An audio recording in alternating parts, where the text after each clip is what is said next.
가이 리치는 그의 새로운 시리즈 갱스터랜드로 우리의 일상에 말 그대로 파고들고 있다. 톰 하디, 피어스 브로스넌, 헬렌 미렌이라는 화려한 배우진을 모은 감독은 또 하나의 히트를 만들어냈고, 이는 젠틀맨과 진정으로 맞설 수 있는 작품이 될지도 모른다. 적어도 초기 반응은 그렇게 말하고 있다. 갱스터랜드의 첫 번째 에피소드는 이미 시청 가능하며 이 시리즈에 시간을 투자할 만한지 아직 고민 중이라면 이 영상에서 그 이유를 설명할 것이다. 또한 사건 전개를 더욱 가속시키는 결말에 대한 간단한 언급도 포함된다. 그러니 편안히 앉아서 시청하길 바란다. 언제나처럼 흥미로울 것이다. 바로 핵심부터 이야기하자. 굳이 돌려 말하지 않겠다. 갱스터랜드는 리치의 젠틀맨과 가장 닮았지만 완전히 같지는 않다. 감독의 가장 인기 있는 영화 중 하나에서 레이먼드는 이 시리즈의 주인공이 하는 것과 같은 역할을 했다. 무슨 일이 일어나든 그는 항상 협상을 하거나 힘을 써서 문제를 해결할 수 있다. 이번에는 레이먼드가 조연이 아니라 이야기의 중심에 있으며 대부분의 사건이 그의 시점에서 전개된다. 게다가 훌륭한 배우 찰리 허넴 대신 이제는 그에 못지않은 톰 하디가 주연을 맡았다. 둘 다 매력이 넘치지만 하디는 프로젝트에 터프한 카리스마를 불어넣었고 위협이 필요할 때 진정한 위압감을 전달한다. 첫 번째 에피소드만 봐도 갱스터랜드는 젠틀맨보다 훨씬 거칠고 진지하다. 영화뿐만 아니라 스핀오프 시리즈와 비교해도 그렇다. 분위기가 좀 더 차분한데 그 이유가 있다. 여기서 잠시 설명을 곁들여야 이해가 쉬울 것이다. 10해 조금 넘은 과거의 쇼타임은 레이 도너번이라는 시리즈를 방영했다. 이 작품에서 주인공은 리브 슈라이버가 연기했고 문제 해결사 혹은 클리너, 픽서 같은 역할이었다. 그는 부자들의 요청으로 각종 범죄적 문제를 해결했다. 이 시리즈는 예상 외의 히트를 쳤고 무려 7시즌이나 이어졌다. 레이 도너번은 충성도 높은 팬층을 형성했으며 시리즈가 중간에 끝나자 많은 팬들이 실망했다. 반응이 너무 뜨거워서 스튜디오는 주인공의 스토리를 마무리 짓는 영화 제작을 승인하기도 했다. 이 사례는 두 가지를 보여준다.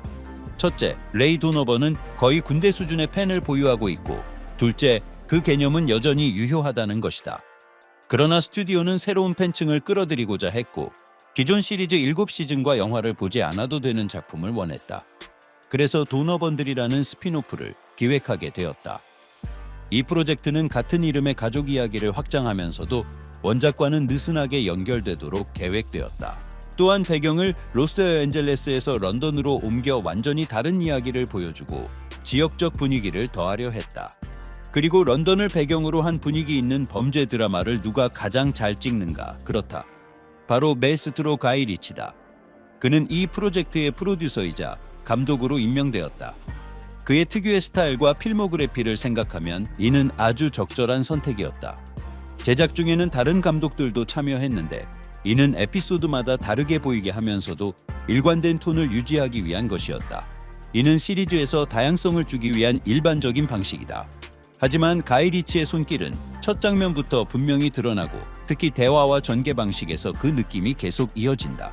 그러나 참고로 갱스터랜드의 각본은 가이 리치가 직접 쓴 것이 아니다. 그는 프로젝트의 감독자이자 시각적 기획자였지만 아마도 수정은 했을 것이다. 그럼에도 불구하고 각본가들의 이름은 명확하다. 로넌 베넷은 조니 디와 최근작 자칼을 작업했으며 자칼은 킬러를 주제로 한숨 가쁜 시리즈로 이미 두 번째 시즌 제작이 확정되었다. 또 다른 각본가는 엣지 오브 투모로우와 포드 V 페라리의 재즈 버터워스다. 이처럼 갱스터랜드의 제작진은 상당히 인상적이다. 아마도 그들은 레이 도너번과 너무 밀접하게 연관되지 않기를 원했을지도 모른다. 작업을 진행하면서 시리즈는 처음 구상과는 전혀 다른 방향으로 바뀌었다. 원래의 개념은 거의 포기하고 범죄 문제를 해결하는 주인공이라는 핵심 아이디어만 남겼다. 제목도 바뀌었다. 처음에는 도너번들로 시작했고 이후 파트너들이라는 이름을 거쳐 최종적으로 갱스터랜드로 확정되었다. 그리고 이 시리즈는 정말 젠틀맨과 가장 닮은 모습이 되었다. 젠틀맨에서는 미키 피어슨과 그의 아내 로잘린드가 범죄 가족이었고 문제 해결사는 레이먼드 스미스였다. 갱스터랜드는 더 나아가 범죄 가문들 간의 전쟁을 보여준다. 여기서는 사업 매각이나 배신, 그 결과에 관한 이야기가 아니다. 시리즈는 처음부터 우리를 범죄 세계와 그 충돌 속으로 던져 넣는다. 줄거리상 우리는 여러 종류의 범죄 비즈니스를 운영하는 영향력 있는 가족을 마주한다. 그 중심에는 피어스 브로스넌이 있으며 그는 다소 엉뚱하면서도 설득력 있게 연기한다. 첫인상만 봐도 가장 예측 불가능한 인물이다. 그의 아내는 헬렌 미렌이 연기하며 더 차분하고 그림자 속의 권력자 같은 인물로 직접적으로 드러나진 않지만 실질적인 결정은 그녀가 내린다. 그녀의 캐릭터는 현재로서는 신비로우며 결말에 가까워질수록 그녀가 결정적인 역할을 할 것이라는 암시가 있다. 해리건 가족의 수장들 외에도 아직 제대로 드러나지 않은 성인 자녀들이 몇 명 더 있다. 하지만 그건 시간 문제일 뿐이다. 제작진의 초기 발언에 따르면 예상치 못한 반전들과 당연히 권력을 위한 배신이 기다리고 있다고 한다. 첫 번째 에피소드는 후반부의 일을 분명히 보여주며 주저하지 않지만 이는 단지 시작일 뿐이며 이후 사건의 연쇄를 일으킬 것이다. 왜냐하면 가이 리치는 가이 리치이기 때문이다. 범죄 스토리를 능숙하게 엮을 줄 아는 사람이라면 바로 그다.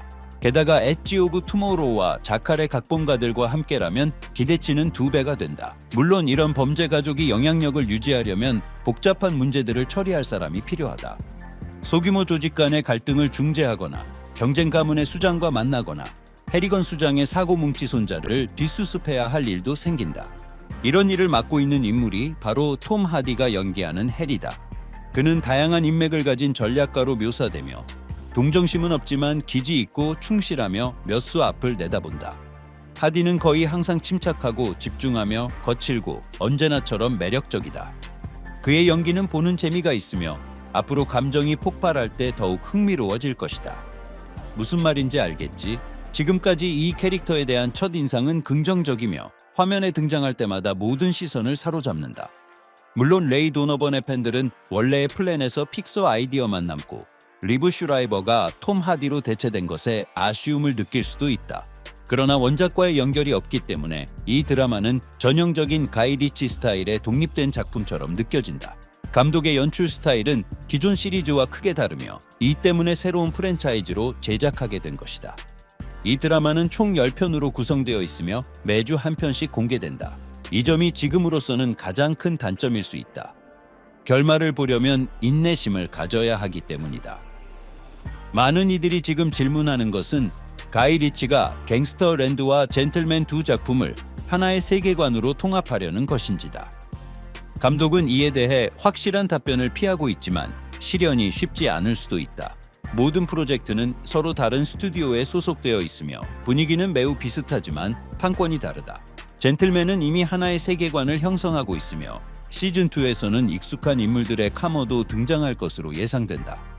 하지만 갱스터랜드는 이에 포함되지 않으며 독립된 이야기로 존재한다. 어쨌든 첫 번째 에피소드는 매우 훌륭했다. 우리가 알고 사랑하는 가이 리치 특유의 스타일이 살아있는 진정한 범죄 드라마다. 아직은 형식상 속도감이 덜할 수 있지만 분위기와 배우들의 연기는 결정적인 요소다. 그러니 갱스터랜드를 꼭 보길 강력히 추천한다. 신선한 프로젝트이며 이는 평론가들과 시청자들의 초기 반응을 통해 입증된다. 자, 이제 첫 번째 에피소드를 본 사람들을 위한 몇 마디. 해리건 가문 내 공개 살인 사건으로 마무리되며 이후 전개를 위한 발판을 마련했다. 아치는 콘레드 해리건의 오랜 친구이자 신뢰받는 인물로 수십 년간의 우정을 나눴다. 콘레드는 새로운 파트너와의 협상을 위해 그를 보냈고 이는 막 비워진 범죄 영역을 차지하려는 목적이었다. 그러나 메이브 해리건은 남편에게 아치가 배신자라고 설득한다. 그녀는 의심의 근거를 밝히지 않지만 직전에 아치와 이상한 만남을 가졌던 것이 떠오른다. 아치가 처음 해리건의 집에 들어올 때 메이브는 그가 죽은 줄 알았다고 놀란 척하며 연극을 벌인다. 그러나 둘이 단둘이 있을 때 그녀의 행동은 어색하게 느껴졌고 긴장감이 감돌았다. 메이브는 남편을 조종해 아치를 제거하려 한 듯하며 문제는 그녀가 왜 그렇게 했는가이다.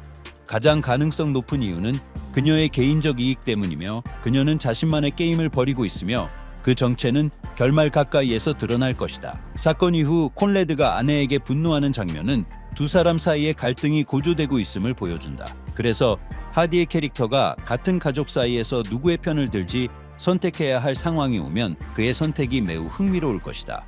게다가 그는 이미 첫 화에서 적의 제안을 받았다. 하지만 가이 리치를 아는 사람이라면 결말이 예상치 못한 전개일 것이며 분명히 기억에 남을 거라는 확신이 있다. 다음 에피소드를 기다리며 시청 소감과 톰 하디의 새로운 연기에 대한 생각을 댓글로 남겨주세요. 여러분은 어떻게 생각하시나요? 갱스터랜드가 감독의 대표작들과 어깨를 나란히 할 수 있을까요? 오늘은 여기까지입니다, 친구들. 곧 새 영상에서 다시 만나요.